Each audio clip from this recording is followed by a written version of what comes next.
प्यारे बच्चों, आज वंशागत तथा विविधता के सिद्धांत के मोस्ट इम्पॉर्टेंट क्वेश्चन बताए जाएंगे जो बोर्ड 2024 के लिए बहुत ही इम्पॉर्टेंट हैं। तो चलिए देखते हैं कि इसमें कौन कौन से संभावित क्वेश्चन हैं जो पेपर में आ सकते हैं। तो एक तो छोटा क्वेश्चन आ सकता है, जीनोटाइप और फिनोटाइप क्या होता है।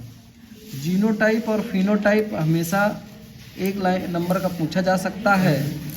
इसके अलावा पूछा जा सकता है म्यूटेशन क्या होता है, उत्परिवर्तन क्या होता है, एक नंबर में पूछा जा सकता है। मधुमक्खी में लिंग निर्धारण भी पूछा जा सकता है, मोस्ट इम्पॉर्टेंट है। इसके बाद जीनोम क्या है, ये भी इम्पॉर्टेंट है। लिंग संलग्न लक्षण को परिभाषित कीजिए, ये बहुत इम्पोर्टेंट है। इसके अलावा आता है बैक क्रॉस और टेस्ट क्रॉस क्या होते हैं, ये भी बहुत इम्पोर्टेंट है। 24 में ये भी आ सकता है कि मेंडल के जिन लक्षणों की वंशागत का अध्ययन किया जाता है उनमें से 4 नाम लिखिए, या पूरे लक्षण ही पूछा जा सकता है कि 7 जोड़ी कौन कौन से लक्षण हैं। ठीक है। इसके अलावा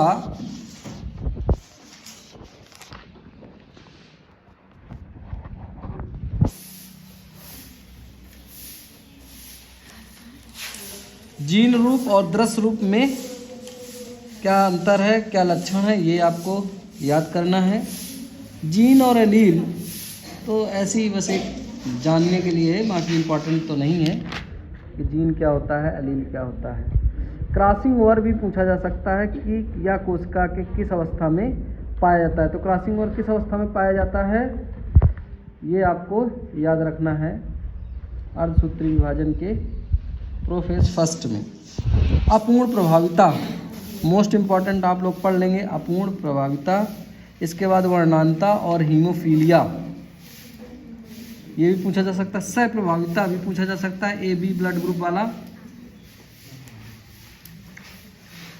ये आपका हाशियाकार रुधिराणु एनीमिया, सिकल सेल एनीमिया भी आपका इम्पॉर्टेंट है। जेनेटिक्स तो मोस्ट इम्पॉर्टेंट होती है, 18 नंबर की जेनेटिक्स आती है। तो गुणसूत्र का आइडियोग्राम और कैरियोग्राफ क्या होता है, ये भी आपको पढ़ लेना है। इसके बाद मधुमक्खी में लिंग निर्धारण या टोटल एक बड़ा क्वेश्चन आ सकता है कि लिंग निर्धारण क्या है, ये मोस्ट इम्पॉर्टेंट। लिंग निर्धारण में मानव लिंग निर्धारण, पक्षियों या मधुमक्खियों में लिंग निर्धारण 5 नंबर का आ सकता है। और इन्हीं में से अलग अलग भी पूछा जा सकता है कि मानव में क्या होगा, पक्षियों में क्या होगा और मधुमक्खियों में क्या होगा, अलग से भी पूछा जा सकता है। 3 नंबर में पूछा जा सकता है। ठीक है।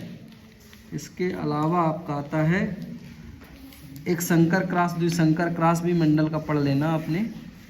एक संकर क्रॉस क्या होता है और द्विसंकर क्रॉस होता है क्या होता है, ये कुछ इम्पोर्टेंट है इस चैप्टर के।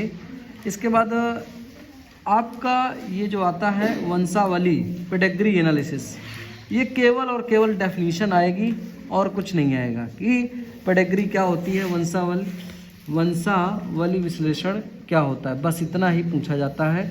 इसके अलावा इसके कोई भी पेडिग्री चार्ट नहीं देते हैं क्वेश्चन में। तो ये कुछ मोस्ट इम्पॉर्टेंट थे जो आपको बिना कुछ सोचे समझे इनको याद रखना है। ठीक है, इतना आप कर लेंगे। आई होप 100% आप जो है इस चैप्टर को क्वेश्चन कर पाओगे।